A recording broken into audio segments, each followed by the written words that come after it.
Estimados alumnos, buenas tardes.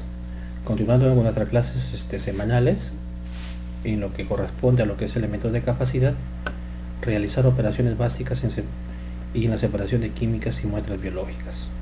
Nuestro tema de hoy, operaciones básicas en laboratorio en el área de muestras. Miren, dentro de las operaciones básicas son aquellas etapas físicas en los procesos o también llamadas operaciones unitarias.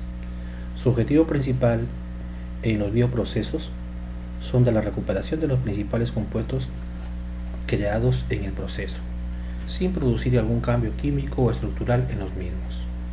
Al considerárseles en las etapas posteriores al bioproceso, se deben evaluar parámetros tanto económicos, ya que su implementación puede llegar a valer el 40% del total requerido como presupuesto. Es importante que ustedes tomen en cuenta que las técnicas deben primero valorarse para poder uno hacer un costo unitario y poder hacer un presupuesto para el cobro también de sus saberes, del deterioro de los equipos y cuánto cuesta todo el proceso en hacer un estudio o una valoración de algún proceso. Miren, en las operaciones básicas está dividido en separación de células, aislamiento primario, purificación y aislamiento y el aislamiento final. Miren, en lo que es separación de las células, que eso es lo que vamos a hacer en el laboratorio, por medios ¿qué tipo de medios? Por medios de filtración, centrifugación y sedimentación. Estos son los procesos de separación de células. Y el proceso de centrifugación nosotros lo hemos visto, también lo que es filtración y todo lo que es sedimentación, pero lo vamos a ver específicamente en sí cuál es el proceso o el fundamento en sí. Filtración. Esta forma de la separación depende de la naturaleza de las partículas que vaya a ser separada y de las fuerzas que actúan sobre ella, sobre todo para separarlas. Las características de las partículas más importantes a tener en cuenta son el tamaño, la forma y la densidad, y en el caso de los fluidos la viscosidad y la densidad. La filtración lleva un proceso, como es que el equipo de filtración pasa de una celda a otra, por medio de una presión, ya sea de un equipo. Hay presiones que van de forma lenta de celda en celda, de tal forma de que al final tú tienes un producto ya filtrado, por medio de estas celdas. Ya los procesos de ósmosis que hemos visto es uno de los procesos que también se utiliza, para poder nosotros tener un producto de calidad, y entonces el sedimento ya queda en otros espacios para poder hacer el estudio, dependiendo, qué queremos nosotros, el proceso de filtración o en este caso la materia que sería la materia prima, que sería el líquido que es en totalidad, y el soluto, o el residuo quedaría ya en la celda de filtración. La filtración dice que es la operación unitaria en la que las partículas sólidas o semisólidas se separan de una mezcla líquido-sólido, ya que el fluido se le hace pasar a través de un medio filtrante que retiene las partículas. Generalmente utilizamos membranas. El sistema de filtración va desde un simple colado hasta la separación altamente complejas. El fluido puede ser un líquido o un gas. Las partículas sólidas pueden ser gruesas o finas, rígidas o plásticas, redondas o alargadas. La suspensión de alimentación puede llevar una fracción elevada o muy bajo de sólidos. En algunos casos la separación de las fases debe ser prácticamente completa. En otros se desea una separación parcial, por lo que se ha desarrollado numerosos filtros para las diferentes situaciones. El medio de filtración tiene el trabajo de retener y soportar las partículas sólidas que van formando la torta porosa, y a la vez ser resistentes y no presentar deformaciones al aplicar presiones para mantener el paso del líquido a través del mismo, ¿no? Aquí vemos la entrada de la solución contenida en partículas sólidas, el filtro, ¿no?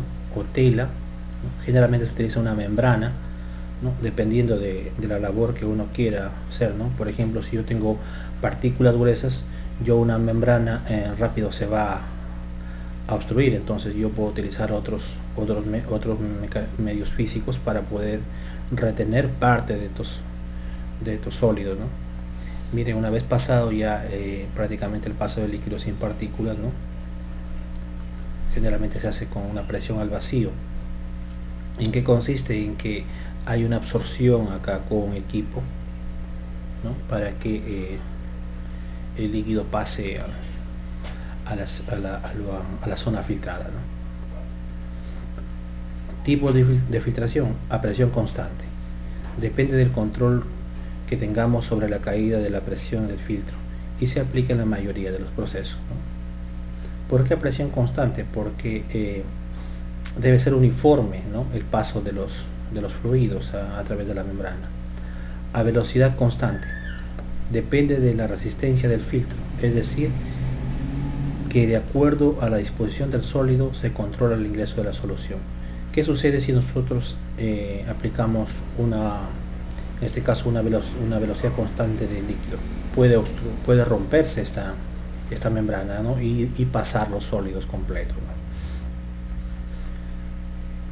Comprensibilidad de la torta, ¿no? En sí ya viene a ser del proceso, ¿no? En las tortas obtenidas por filtración, la resistencia específica de esta varía con la caída de presión producida a medida que ésta se deposita. La torta se va haciendo más densa a medida que la presión se hace mayor y dispone para ello de menos pasadizos con un tamaño menor para que pase el filtro. Este fenómeno se conoce como comprensibilidad de la torta. Tortas muy comprensibles serán aquellas que derivan de sustancias blandas y floculentas, en contraste con sustancias duras y granulares, como el azúcar y los cristales de sal, que se ven muy poco afectados por la presión. La velocidad es independiente de la presión. Entonces nosotros tenemos que tener en cuenta que aquí en esta membrana o en esta tela se va a formar una masa, ¿no? que va a impedir ya el paso de los demás gránulos, ¿no? Ahora, no olvidar, dice, de que lo que nos importa hallar es la velocidad de filtración. Como al inicio no existe torta depositada, el fluido no tendrá ninguna resistencia para pasar a través del filtro, por lo que su velocidad será máxima. No aplicar alta presión, ya que en vez de mejorar la filtración podríamos estar saturando y hasta malogrando el filtro, ¿no? A lo que se refiere a partículas que rompen la malla y continúan el fluido, ¿no? Es lo que me refería acá, ¿no? Que tiene que ser una velocidad constante, una presión constante, de tal forma de que esta malla no se sature de forma brusca y que todas las partículas puedan romper la malla. Ahora veamos el otro proceso, es de centrifugación, que ya lo hemos visto en las clases anteriores, pero veámoslo en este momento. Se aplica en la separación de materiales diferentes densidades. De acuerdo a la fuerza de centrífuga se utiliza para separar células de los sólidos, ¿no? De los caldos. Por ejemplo, en este caso, si nosotros tenemos una muestra de sangre, ¿no? 10 mililitros, y la centrifugamos, aproximadamente vamos a obtener unos 6 mililitros de suero, ¿no? Entonces, por lo tanto, es importante que ustedes sepan que en cada proceso cuántos mililitros van a ser necesarios. Por ejemplo, la cantidad de mililitros necesarios para hacer una prueba de sífilis, por ejemplo, ¿no? Necesitamos nosotros aproximadamente 1 microlitro o 2 microlitros, ¿no? O sea, suficiente con 3 mililitros que tengamos de muestra para que nos quede de repente el proceso nos dio indeterminado, entonces se le puede hacer otra prueba, o de repente la prueba rápida no estuvo en óptimas condiciones, o tuviste un error en el proceso, entonces tú fácilmente la muestra la puedes seguir utilizando, parte de esa muestra, ¿no? Claro, siempre en su cadena de frío, por supuesto, ¿no? Recoger desechos también, eso es una de las funciones de la centrifugación. Eliminar precipitados, ¿no? Como ya hemos visto que no necesitamos nosotros en este caso glóbulos rojos para los procesos de análisis de muestras, entonces separamos esos precipitados, ¿no? Clarificar soluciones también, ¿no? Por ejemplo, en el tratamiento de aguas, ¿no? Aguas de consumo, por ejemplo, también se hace centrifugaciones, ¿no? Se hace que haga girar el agua en forma centrífuga, y esos precipitados van a unos filtros. Estos filtros absorben los sólidos, y ya tenemos una centrifugación, o sea, hay una forma de precipitar los sólidos, ¿no? Aparte que se utilizan otros productos como el nitrato de plata, por ejemplo, va a precipitar los sólidos, consideradas como productos de venta, ¿no? En este caso, por ejemplo, calificar el agua, por ejemplo, con agua de consumo, ¿no? Necesariamente tienes que centrifugar con equipos, o precipitar, o utilizar otros equipos como por ejemplo el carbón activado, ¿no? Aquí veamos, miren, cómo es el fundamento de la separación de sólidos, ¿no? Donde tenemos las entradas y salidas de agua, ¿no? Por ejemplo, tenemos acá un equipo propulsor, ¿no? Donde se alimenta, ¿no? La alimentación del agua, ¿no? Aquí ocurre una fuerza centrífuga, comienza a girar el agua a través de este cono, ¿no? Es un tambor giratorio, de tal forma que ese tambor giratorio tiene dos válvulas, ¿no? Hay válvulas donde sale el líquido más denso y líquidos menos densos, o sea, más claro, o con menos sólidos o con más sólidos, ¿no? Entonces esto sale de nuevo y hace otra alimentación, entonces va reciclando prácticamente el agua hasta sacar el último, o a filtración, o sólido que quiera separar, ¿no? Este árbol propulsor es el que hace que salga con fuerza el líquido y haga rotar estas poleas, ¿no? Esta polea así comienza ya por sus respectivas tuberías, comienza ya a pasar el agua tanto filtrada, con menos denso y más denso, ¿no? Ese es el fundamento, bueno, que como ocurre una centrifugación para separación de líquidos.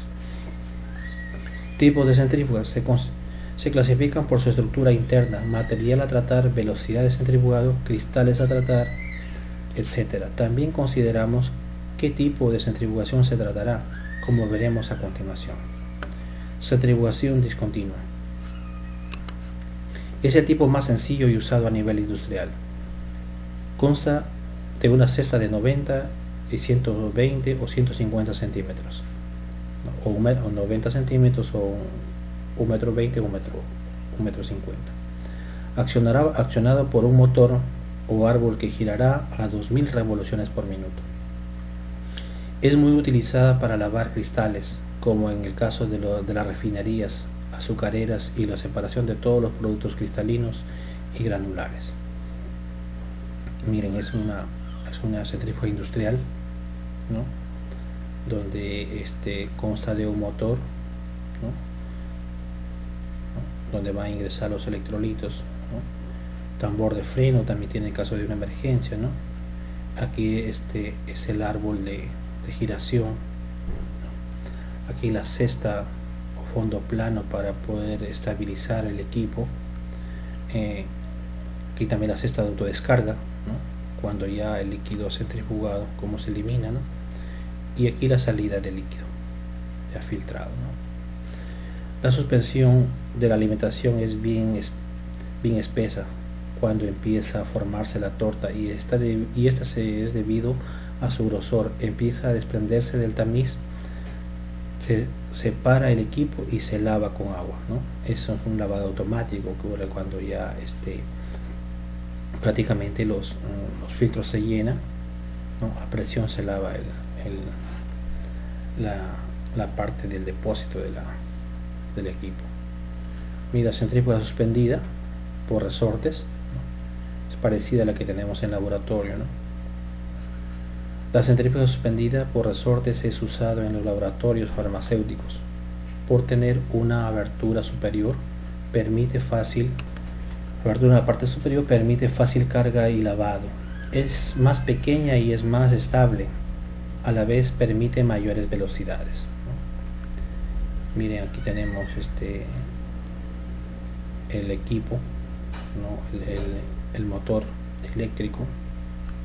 Tenemos también tiene su freno de emergencia y su cesta para poner los equipos a centrifugar, ¿no?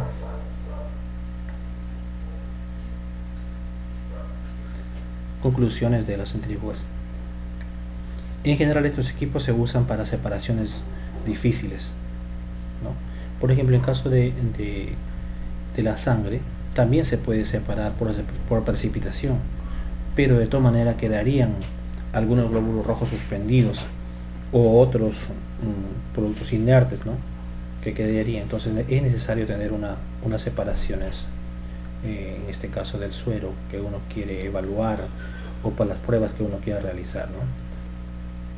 También cuando el espesor del sedimento recogido alcanza la posición del líquido, lo resolverá y por ende disminuye la eficacia. La efectividad del proceso depende de la velocidad del centrifugado, ¿no? Es muy importantísimo. Por ejemplo, ya hemos visto para hematocritos, ¿a cuánto llegaba las revoluciones? ¿No? ¿Recuerdan o no? 5 minutos por ¿cuánto? 3.000, 4.000, 6.000 revoluciones. Bueno, es pregunta de examen, ¿ya? Bueno, el otro proceso es de sedimentación.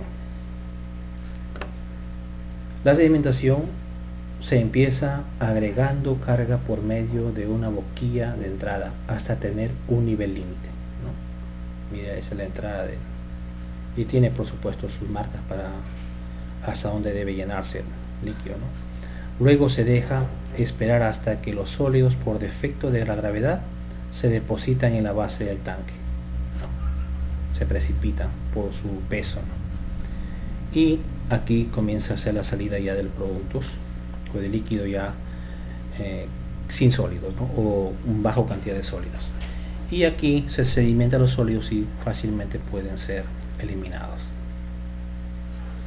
Tipos de sedimentación. Sedimentación de partículas discretas. La sedimentación de partículas discretas no floculantes pueden analizarse mediante las leyes clásicas formuladas por Newton y Stork. La ley de Newton proporciona la velocidad final de una partícula como resultado de igual el peso efectivo de la partícula a la resistencia por rozamiento o fuerza de arrastre. La fuerza de arrastre por unidad de área depende de la velocidad de la partícula, de la densidad y de la viscosidad del fluido, y del diámetro de la partícula en el coeficiente de arrastre. Viene definido por la ecuación. Bueno, ustedes no se hagan problema por estas ecuaciones, porque simplemente lo que queremos que sepan ustedes es cuál es el fundamento, cómo es que llegaron a esta conclusión los investigadores, los científicos, en este caso Newton y Stork, ¿no? Encontraron que con esta fórmula ellos pueden calcular, ¿no? La velocidad, ¿no? final de una partícula cuando se sedimenta, ¿no? La fuerza de arrastre por fricción. Entonces, porque cuando tienes un cuerpo de agua, vas a ver a qué velocidad se va a precipitar al fondo, ¿no? Ellos han encontrado esta velocidad. Entonces, por eso, pues, encontrando la fuerza de arrastre de la velocidad, entonces podemos saber el tiempo de precipitado de una solución. Aquí está su nomenclatura, ¿no? Donde CD viene a ser el coeficiente de arrastre, A, ¿no? Viene a ser el área transversal del flujo o el área de proyección de la partícula sobre el plano normal, AB, ¿no? Y B es la velocidad de la partícula, ¿no? Entonces tenemos acá su fórmula que ellos han calculado. La sedimentación floculenta. En soluciones relativamente diluidas, las partículas no se comportan como partículas discretas, sino que tienden a agregarse unas a otras durante el proceso de sedimentación. Conforme se produce la coalescencia o floculación, la masa de las partículas va aumentando y se depositan a mayor velocidad. La medida en que se desarrolla el fenómeno de floculación depende de la posibilidad de contacto entre las diferentes partículas, que a su vez es función de la carga de superficie, de la profundidad del tanque, del gradiente de velocidad del sistema, de la concentración de partículas y de los tamaños de las mismas. En efecto, de estas variables sobre el proceso solo se puede determinar mediante los ensayos de sedimentación. Aquí, como les decía, ¿no?, cómo se acelera este proceso de sedimentación. Por ejemplo, si nosotros queremos hacer que una solución turbia se sedimente más rápido, entonces nosotros utilizamos agregarse otras sustancias, dice, para que pueda precipitar rápido. Entonces, en ese caso, por ejemplo, el nitrato de plata se utiliza para que precipiten rápido los sólidos en las aguas de consumo humano. Entonces ya tenemos qué productos se pueden utilizar para que rápido ocurra la sedimentación. Sedimentación zonal. Este fenómeno de sedimentación, que ocurre cuando se introduce en un cilindro graduado una suspensión concentrada con concentración inicialmente uniforme, debido a la alta concentración de partículas, el líquido tiende a ascender por los intersticios existentes entre ellas. Como consecuencia de ello, las partículas que entran en contacto tienden a sedimentar en las zonas o capas mediante mantenimiento entre ellas las mismas posiciones relativas. Entre fenómenos es conocido como sedimentación retardada. Conforme van sedimentando las partículas, se produce una zona de agua relativamente clara por encima de la región de la sedimentación, ¿no? Se convierten en estratos. Mire, es como lo que vamos a ver aquí, ¿no? Conforme pasa el tiempo, se va formando una región clara de sólidos en la superficie, ¿no? De acuerdo a los sólidos van precipitando y el sobrenadante, que viene a ser esta parte, ¿no? Inicialmente, pues, ¿no?, cuando no hay una hidratación de los sólidos, están suspendidos, pues, ¿no?, y de pronto van ya hidratándose y dejando pase al líquido. Entonces ellos van precipitando los sólidos y el sobrenadante va quedando en la parte superior, ¿no? Ya la zona clara del líquido sin sólidos, ¿no? Ese es el principio de la sedimentación. Sedimentación por comprensión. El volumen necesario para el fango de la región de compresión también suele determinarse mediante ensayos de sedimentación. Se ha comprobado que la velocidad de sedimentación en esta región es proporcional a la diferencia entre la altura de la capa del fango en el tiempo t, y la altura del fango transcurrido un periodo de tiempo prolongado. Este fenómeno puede expresarse mediante la siguiente ecuación. Como les dije, no es necesario que se aprendan estas fórmulas, solamente queremos que entiendan cuál ha sido el fundamento para que ellos lleguen a este estudio, ¿no?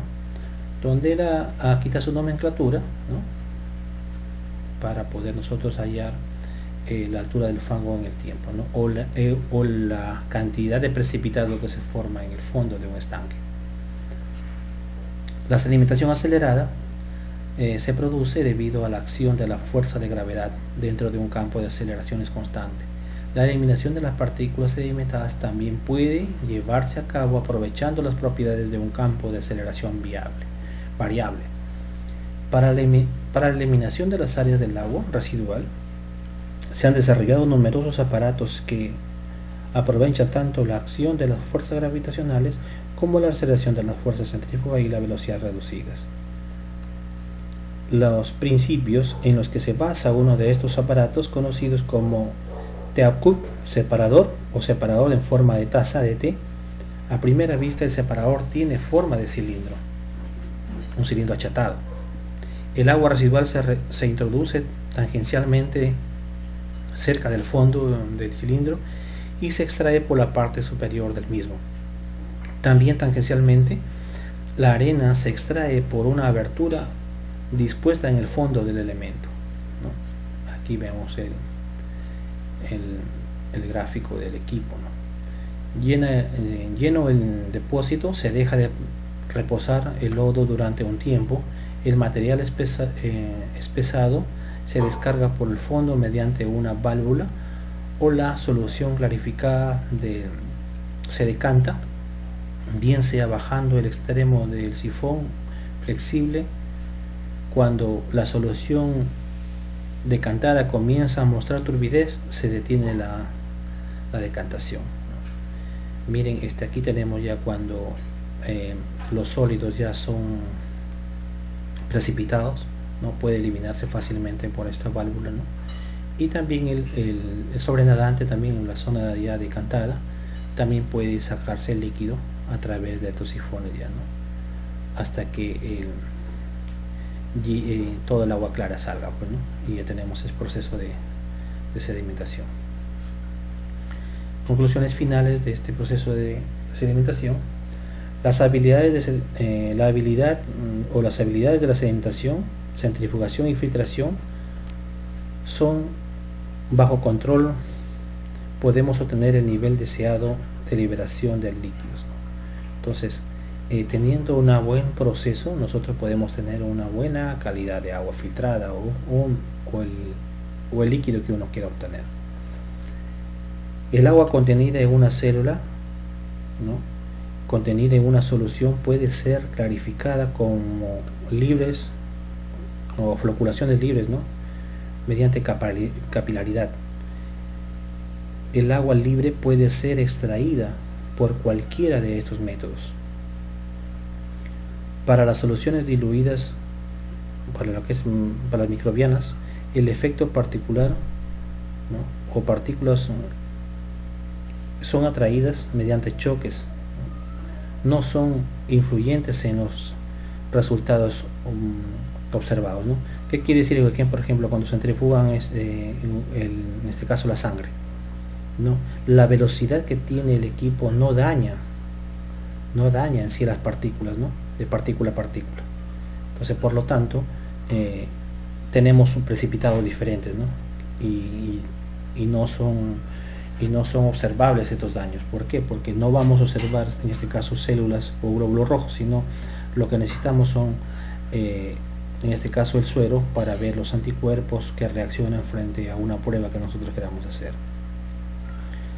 Las tres operaciones, al tener el mismo objetivo, ¿no?, y en este caso, ¿no?, por las mismas leyes que se aplican, pueden acoplarse en varios equipos, ¿no? El espesador de filtro, ¿no?, alimento llega al depósito, y la solución de descarga a través de un medio filtrante. Utilizamos para eso, pues, no, filtros, y también en este caso nosotros usamos lugares donde se dispone este líquido a través de los grifos de descarga, ya sea de la parte sólida como de la parte sobrenadante, ¿no? Son descargados periódicamente mediante, ¿no?, raspadores mecánicos sobre los lodos opuestos del filtro, ¿no?, ya sea por aire o por agua, ¿no? A veces también hay, por ejemplo, centrífugas grandes que se utilizan en las fábricas de azúcar, por ejemplo, se lava a presión, ¿no? Y son filtros que son altamente resistentes y que pueden soportar el precipitado que se junta en ese como sedimento, ¿no? Ahora veamos lo que es la flotación. La flotación es una operación unitaria que se emplea para la separación de partículas sólidas o líquidas de una fase líquida. La separación se consigue introduciendo finas burbujas de gas, normalmente aire. En la fase líquida, las burbujas se adhieren a las partículas, y la fuerza ascensional que experimenta el conjunto de partícula burbuja de aire hace que suban hasta la superficie del líquido. De esta forma es posible hacer ascendente la superficie de partículas cuya densidad es mayor a la del líquido, además de favorecer la ascensión de las partículas cuya densidad es inferior, como en el caso del aceite y el agua. En el tratamiento de aguas residuales, la flotación se emplea para la eliminación de una materia suspendida y para la concentración de los fangos biológicos. La principal ventaja del proceso de flotación frente a la desedimentación consiste en que permite eliminar mejor y en menos tiempo las partículas pequeñas o ligeras cuya disposición es lenta. Una vez que las partículas se hallan en suspensión, pueden recogerse mediante un rascado superficial. Miren, aquí quiero explicarles que, por ejemplo, en el tratamiento de aguas residuales se utilizan 3 pozas generalmente, ¿no? En estas 3 pozas, la primera llega toditos los sólidos, ¿no? Y de ahí de esta poza pasa a otra donde hay solamente la parte sobrenadante, pasa a la siguiente poza. En la tercera poza ya pasa ya el agua más clara, ¿no? Prácticamente sin sólidos. Este proceso de llegar al final, ¿no? Puede ya usarse el agua filtrada para riego de plantas de tallo alto, por ejemplo paltas, plátano, mango, ¿no? Maíz incluso. Entonces, en la primera poza, cuando están los sólidos, ¿no? Las pozas no son muy hondas, son aproximadamente de 1,5 metros de profundidad, de tal forma que los rayos incidan sobre la superficie y haya un calentamiento de la parte superficial. El agua por densidad va a bajar al fondo y va a generar burbujas. Esas burbujas son el metano que sale, ¿no? Ese burbujeo hace que las partículas, ¿no? Ocurra el ciclo de convección térmica y suban las partículas y pasen a la siguiente poza. Ese es el principio, ¿no? Que se utiliza para lo que es el tratamiento de las aguas residuales. Y por flotación vamos a tener un agua ya mejor procesada, y las bacterias fotosintéticas van a descomponer la materia orgánica en la primera poza, va a tener más nutrientes la segunda poza, y la tercera poza ya va a ser para riegos de agua de cultivo ya de tallo alto, ¿no? Descripción. La aplicación práctica de la flotación se limita en la actualidad al uso de aire como agente responsable del fenómeno. Las burbujas añaden o se inducen a la formación mediante uno de los siguientes métodos: inyección de aire en el líquido sometido a presión y posterior liberación de la presión a que está sometido el líquido, o sea, flotación aire disuelto. Aire a presión atmosférica, flotación por aireación. Saturación con aire a la presión atmosférica seguida por la aplicación al vacío de líquidos. En todos estos sistemas es posible mejorar el grado de alimentación y sedimentación mediante la introducción de aditivos químicos, ¿no? Entonces eso también es necesario muchas veces, ¿no? Flotación por aire disuelto. En los sistemas de flotación por aire disuelto, el aire se disuelve en el agua residual a una presión de varias atmósferas y a continuación se libera la presión hasta alcanzar la atmosférica.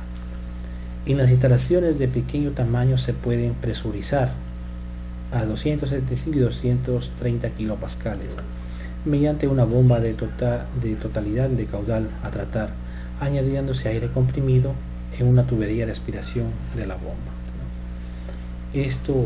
Esta presión acelera mayormente cuando el aire es presurizado en una zona, así como en las cabinas de los aviones, por ejemplo, ¿no? Si presuran el aire o lo eliminan el aire en un avión, fácilmente el avión se traslada, pues, ¿no? Es igual, es un principio que aplicándole en este caso a una bomba, ¿no? Que se presuriza, o sea, la presión va a ser constante. A esta presión vamos a tener una precipitación rápida de los sólidos, ¿no? El caudal se mantiene bajo presión en un calderín durante algunos minutos para dar tiempo a que el aire se disuelva A continuación, el líquido presurizado se alimenta al tanque de flotación a través de una válvula reductora de presión, lo cual provoca que el aire deje de estar disuelto y se formen diminutas burbujas distribuidas por todo el volumen del líquido. En las instalaciones de mayor tamaño se recircula parte del efluente del proceso entre las 15 y 120, de 120 a 100, el cual se presuriza y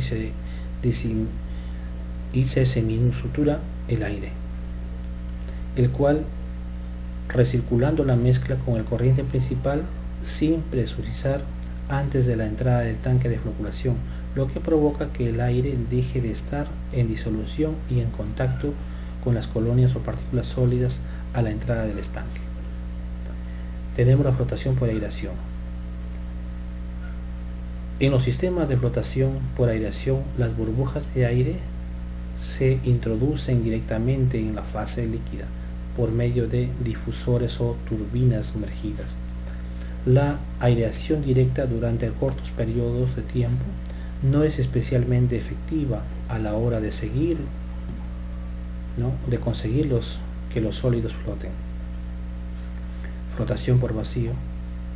La flotación por vacío consiste en suturar el aire al agua residual y directamente en el tanque de aireación, o permitiendo que el aire penetre entre el conducto de aspiración de una bomba.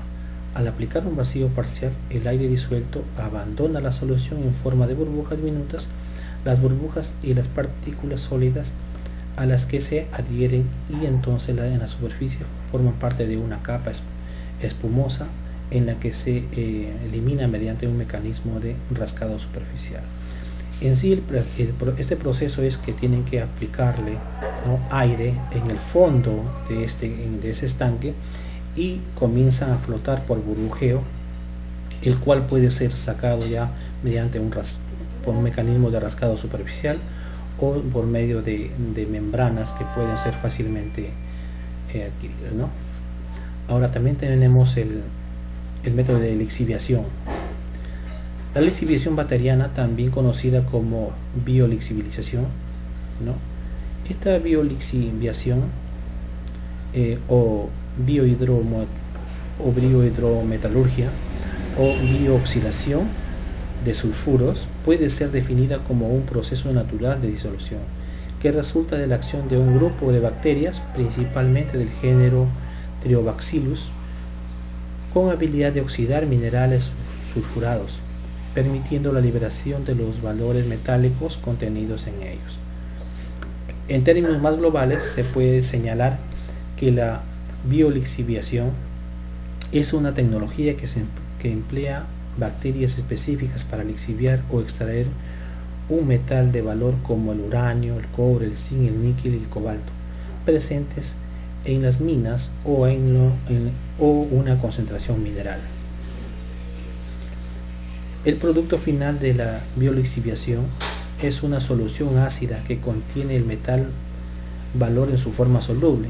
De otro lado, el término bioxidación es muy utilizado para describir el proceso que una emplea bacterias para degradar un sulfuro, usualmente pirita o arsenopirita, en la que el oro o la plata o ambos se encuentran encapsulados.